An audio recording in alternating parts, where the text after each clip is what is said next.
हरे कृष्णा। ओम श्री वैष्णवे नमः। प्रिय श्रोताओं, आज हम सुनेंगे बृहस्पति देवता की संपूर्ण कथा। प्राचीन समय की बात है। एक बड़ा प्रतापी और दानी राजा था। वह प्रत्येक गुरुवार को व्रत रखता और पूजन करता था। यह बात उसकी रानी को बिल्कुल भी अच्छी नहीं लगती थी। न वह व्रत करती और न ही किसी को एक पैसे का दान देती, और ऐसा करने से राजा को भी मना किया करती थी। एक समय की बात है कि राजा शिकार खेलने वन को चले गए। घर पर रानी और दासी थे। उसी समय गुरु बृहस्पति साधु का रूप धारण कर राजा के दरवाजे पर भिक्षा मांगने आए। साधु ने रानी से भिक्षा मांगी तो वह कहने लगी, हे साधु महाराज, मैं इस दान और पुण्य से तंग आ गई हूँ। आप कोई ऐसा उपाय बताएं जिससे ये सारा धन नष्ट हो जाए और मैं आराम से रह सकूं। साधु रूपी बृहस्पति देव ने कहा, हे देवी, तुम बड़ी विचित्र हो। संतान और धन से भी कोई दुखी होता है। अगर तुम्हारे पास धन अधिक है तो इसे शुभ कार्यों में लगाओ, जिससे तुम्हारे दोनों लोग सुधर जाएं।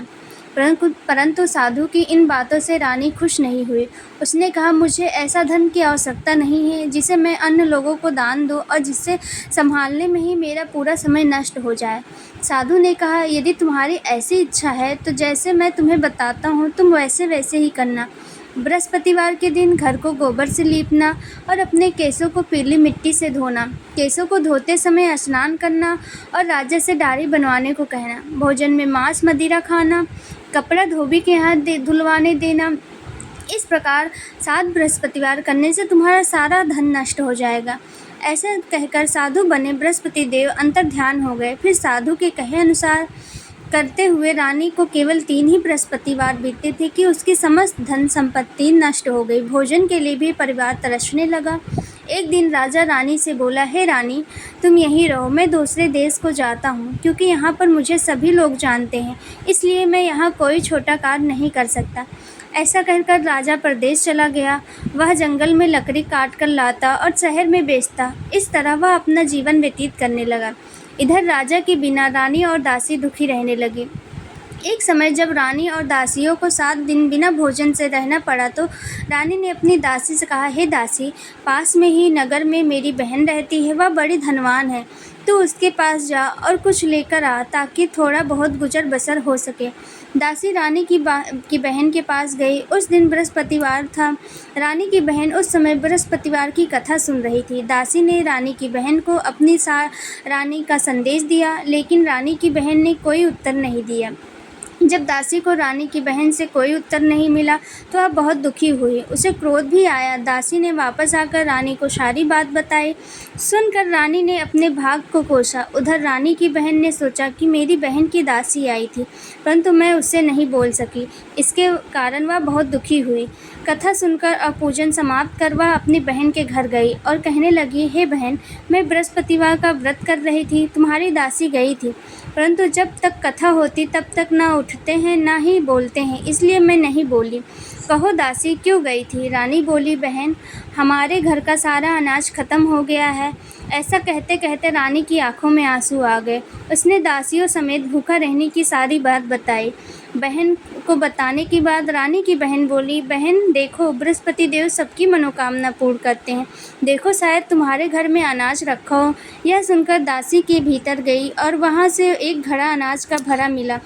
उसे बड़ी हैरानी हुई, क्योंकि उसने एक एक बर्तन देख कर लिया था। उसे बाहर आकर रानी को बताया कि दासी रानी से कहने लगी, हे रानी, जब हमको अन्न नहीं मिलता तो वह हम व्रत ही तो करते हैं, इसलिए क्यों ना इससे व्रत की कथा और विधि पूछ ली जाए, हम भी व्रत किया करेंगे। दासी के कहने पर रानी ने अपनी बहन से बृहस्पतिवार के बारे में पूछा। उसकी बहन ने बताया, बृहस्पतिवार के व्रत में चने की दाल और मुनक्का से भगवान विष्णु का केले की जड़ में पूजन करें और दीप जलाएं, पीला भोजन करें और कथा सुनें। इससे गुरुवार भगवान बृहस्पति प्रसन्न होते हैं और समस्त मनोकामना पूर्ण करते हैं। फिर व्रत और पूजन की विधि बताकर रानी की बहन अपने घर को लौट गई। अब रानी और दासी दोनों ने निश्चय किया कि बृहस्पति देव भगवान का पूजन अवश्य करेंगे। 7 दिनों बाद जब बृहस्पतिवार आया तो उन्होंने व्रत रखा। गुड़ से जाकर चना और गुड़ बीन लाई और उसकी दाल से केले की जड़ और विष्णु भगवान का पूजन किया। अब पीला भोजन कहाँ से लाएं?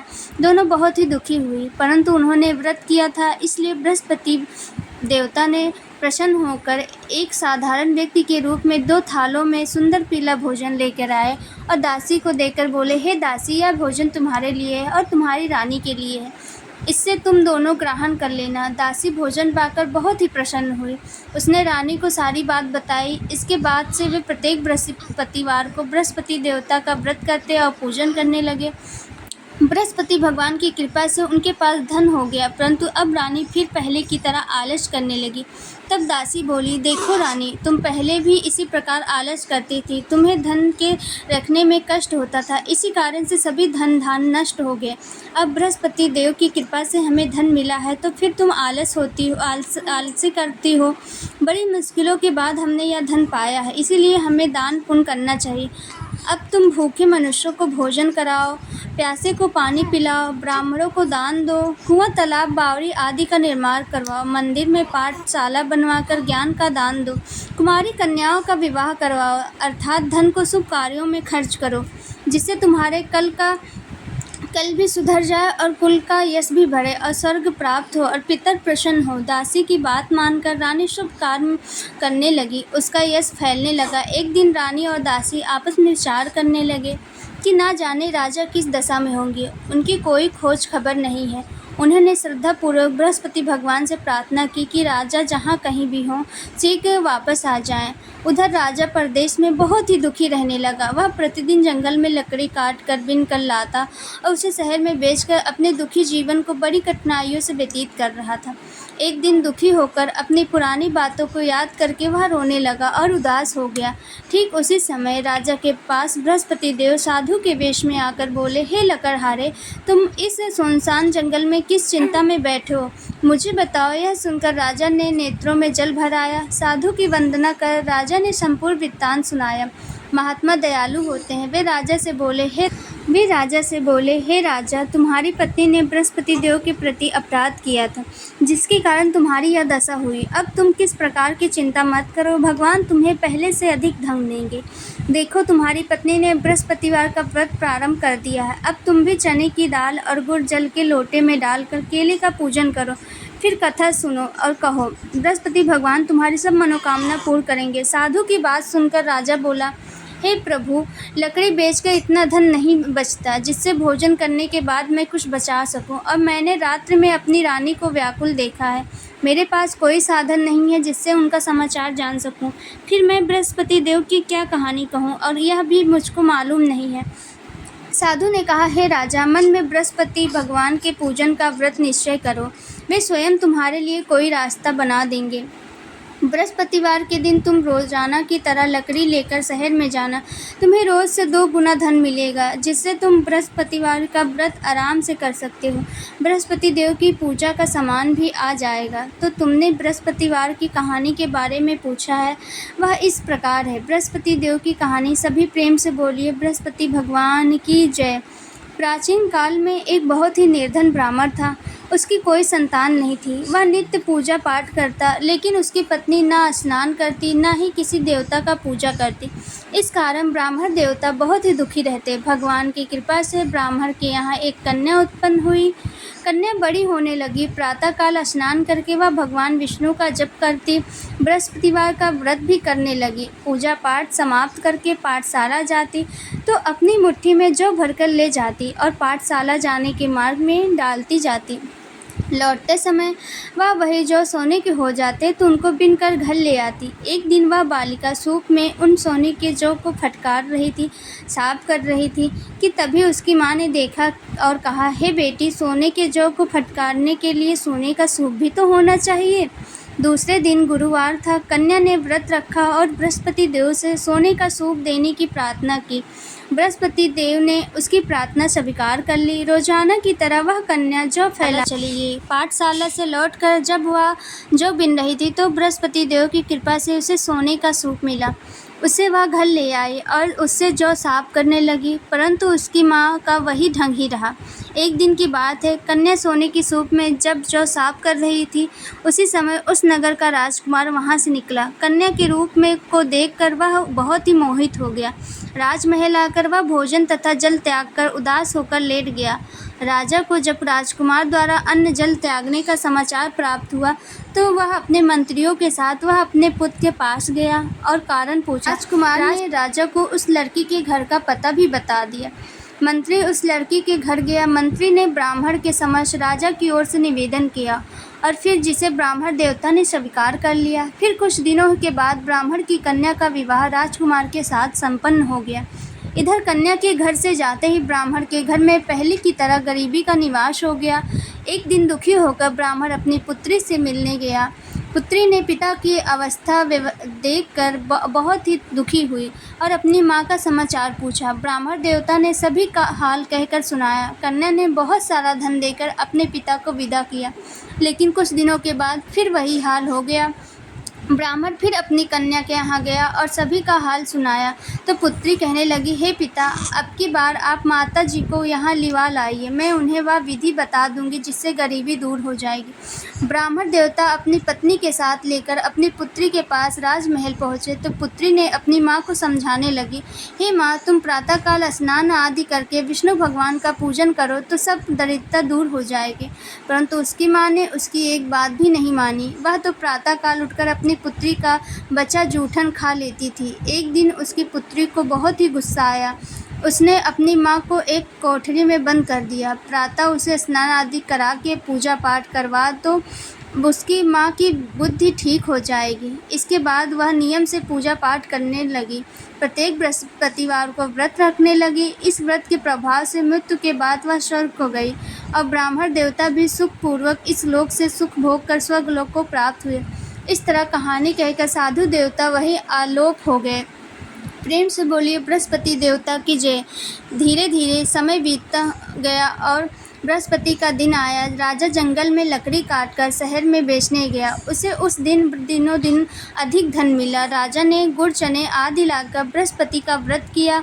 उस दिन से उसके सभी कलेश दूर हो गए। परंतु जब अगला गुरुवार का दिन आया तो वह बृहस्पतिवार का व्रत करना भूल गया। इस कारण बृहस्पति भगवान नाराज हो गए। उस दिन उस नगर के राजा ने विशाल यज्ञ का आयोजन किया था। उसने अपने समस्त राज्य में घोषणा करवा दी कि समस्त जनता मेरे यहाँ भोजन करने आवे। किसी के घर चूल्हा न जले। जो इस आज्ञा को नहीं मानेगा उसको फांसी दे दी जाएगी। राजा की आज्ञा सुनकर राज्य के सभी लोग राजा के भोज में शामिल हुए, लेकिन लकड़हारा कुछ देर में पहुँचा, इसलिए राजा को उसको अपने साथ महल में ले गए। जब राजा लकड़हारे को भोजन करा रहे थे तो रानी की दृष्टि उस खूंटी पर टंगी पड़ी जिसका नाम हार लटका हुआ था। उसे हार खूंटी पर लटका दिखाई नहीं दिया। रानी को निश्चय हो गया कि मेरा हार इस लकड़हारे ने ही चुरा लिया है और उसी समय सैनिक बुलवाकर लकड़हारे को जेल में डलवा दिया। लकड़हारा जेल में विचार करने लगा कि न जाने कौन से पूर्व जन्म के कर्म से मुझे यह दुख प्राप्त हुआ है और जंगल में मिले साधु को याद करने लगा। तत्काल बृहस्पति देव साधु के रूप में प्रकट हो गए और कहने लगे, अरे मूर्ख, तूने बृहस्पति देव की कथा नहीं की, इसी कारण में तुझे दुख प्राप्त हुआ है। अब चिंता मत कर। बृहस्पतिवार के दिन जेल खाने के दरवाजे पर तुझे 4 पैसे मिलने पड़ेंगे। उससे तू बृहस्पति देव की पूजा करना, तेरे सभी कष्ट दूर हो जाएंगे। अगले बृहस्पतिवार उसे जेल के द्वार पर 4 पैसे मिले। राजा ने पूजा का सामान मंगवाकर कथा कही और प्रसाद बांटा। उसी रात में बृहस्पति देव ने उस नगर के राजा को स्वप्न में कहा, हे राजा। उसी रात बृहस्पति देव ने उस नगर के राजा को स्वप्न में कहा, हे राजा, तूने जिसे जेल में बंद किया है उसे कल छोड़ देना, वह निर्दोष है। राजा प्रातःकाल उठकर खूंटी पर हार देखकर लकड़हारे को बुलाकर क्षमा मांगी। राजा के योग्य सुंदर वस्त्र आभूषण भेंट कर उसे विदा कर दिया। गुरुदेव की आज्ञा के अनुसार राजा अपने नगर को चल दिए। राजा जब नगर के निकट पहुंचा तो उसे बड़ा ही आश्चर्य हुआ, क्योंकि नगर में पहले से अधिक बाग, तालाब, कुएं तथा बहुत से धर्मशालाएं, मंदिर आदि बने हुए थे। राजा ने पूछा कि यह किसका बाग है और धर्मशाला। तब नगर के सभी लोग कहने लगे, यह सब रानी और दासी द्वारा बनवाए गए हैं। राजा को आश्चर्य हुआ और गुस्सा भी आया कि उसकी अनुपस्थिति में रानी के पास इतना धन कहाँ से आया। जब रानी ने यह समाचार सुना कि राजा आ रहे हैं तो उसने अपनी दासी से कहा, हे दासी, देख। रानी की आज्ञा अनुसार दासी दरवाजे पर खड़ी हो गई और जब राजा आए तो उन्हें अपने साथ महल में लिवा लाई। तब राजा ने क्रोध करके अपनी तलवार निकाली और पूछने लगा, बताओ यह धन तुम्हें कैसे प्राप्त हुआ। तब रानी ने सारी कथा सुनाई और कही, राजा ने निश्चय किया कि मैं प्रत्येक दिन में 3 बार कथा करूँगा और रोज़ व्रत किया करूँगा। अब तो हर समय राजा के दुपट्टे में चने की दाल बंधी रहती है और वह दिन में 3 बार कथा कहता। एक दिन राजा ने विचार किया कि चलो अपनी बहन के यहाँ हो आऊँ। इस तरह का निश्चय कर राजा घोड़े पर सवार होकर अपनी बहन के यहाँ चला गया। मार्ग में उसने देखा कि कुछ आदमी एक मुर्दे को लिए जा रहे थे। उन्हें रोककर राजा कहने लगा, अरे भाइयों, मेरी बृहस्पति की कथा सुन लो। वे बोले, हमारा तो आदमी मर गया है, इसको अपनी कथा की पड़ी है। परंतु कुछ आदमी बोले, अच्छा कहो, हम तुम्हारी कथा भी सुनेंगे। राजा ने दाल निकाली और कथा कहने शुरू कर दिया। जब कथा आधी हुई तो मुर्दा हिलने लगा और जब कथा समाप्त हुई तो राम राम करके वह मनुष्य खड़ा हो गया। राजा आगे बढ़ा, उसे चलते चलते शाम हो गई। आगे मार्ग में उसे एक किसान के खेत में हल चलाता मिला। राजा ने उससे कहा, कथा सुनने का आग्रह किया तो वह किसान बोला, मैं जब तक तेरी कथा सुनूंगा तब तक 4 हरैया जोत लूँगा। जा तू अपनी कथा किसी और को सुनाना। इस प्रकार किसान ने कथा सुनने के लिए मना कर दिया। राजा आगे चला पड़ा। राजा के हटते ही बैल पछाड़ खाकर गिर गया और किसान के पेट में बहुत ज़ोर से दर्द होने लगा। उसी समय किसान की माँ रोटी लेकर आई। उसने जब देखा तो अपने पुत्र से सब हाल पूछा। बेटे की सभी हाल बता दिया। बुढ़िया दौड़ी दौड़ी उस घुड़सवार के पास गई और उससे बोली, बेटा, मैं तेरी कथा सुनूंगी, तू अपनी कथा मेरे खेत पर ही चलकर कहना। राजा ने लौटकर बुढ़िया के खेत पर जाकर कथा कही, जिसको सुनते ही बैल खड़े हो गए और किसान के पेट में दर्द जो हो रहा था वो बंद हो गया। अब राजा अपनी बहन के घर पहुंच गया। बहन ने भाई की खूब मेहमानी की। दूसरे दिन प्रातःकाल राजा जागा तो वह देखने लगा कि सब लोग भोजन कर रहे हैं। राजा ने अपनी बहन से पूछा कि ऐसा कोई मनुष्य है जिससे भोजन न किया हो, जो मेरी बृहस्पतिवार की कथा सुन ले। बहन बोली, हे भैया, यह देश ऐसा ही है। यहाँ के लोग पहले भोजन करते हैं, बाद में अन्य काम करते हैं। फिर वह एक कुम्हार के घर गई जिसका लड़का बीमार था। उसे पता चला कि उसके यहाँ 3 दिन से किसी ने भी भोजन नहीं किया है। रानी ने अपने भाई की कथा सुनने के लिए कुम्हार से कहा तो वह तैयार हो गया। राजा ने जाकर बृहस्पतिवार की कथा कही, जिसको सुनकर उसका लड़का ठीक हो गया। अब तो राजा की प्रशंसा होने लगी। एक दिन राजा ने अपनी बहन से कहा, हे बहन, मैं अब अपने घर जाऊंगा, तुम भी तैयार हो जाओ। राजा की बहन ने अपनी सास से अपने भाई के साथ जाने की आज्ञा मांगी। सास बोली, चली जा, परंतु अपने लड़के को मत ले जाना, क्योंकि तेरे भाई के कोई संतान नहीं होती। बहन ने अपने भाई से कहा, हे भैया, मैं तो चलूँगी, परंतु कोई बालक नहीं जाएगा। तब राजा बोला, जब कोई बालक नहीं जाएगा तब तुम भी जाकर क्या करोगी। अब राजा अपनी बहन को भी छोड़कर दुखी मन से अपने नगर को लौट आया। राजा ने अपनी रानी से आकर सारी बात बताई और बिना भोजन किए और सैया पर लेट गया। रानी बोली, हे प्रभु, बृहस्पति देव ने कहा हमें सब कुछ दिया है, वे हमें संतान भी अवश्य देंगे। उसी रात बृहस्पति देव ने राजा के स्वप्न में आकर कहा, हे राजा, उठ, सभी सोच त्याग दे, तेरी रानी गर्भवती है। राजा को यह सुनकर बड़ी प्रसन्नता हुई और फिर 9वें महीने में रानी को गर्भ से एक सुंदर सा पुत्र पैदा हुआ।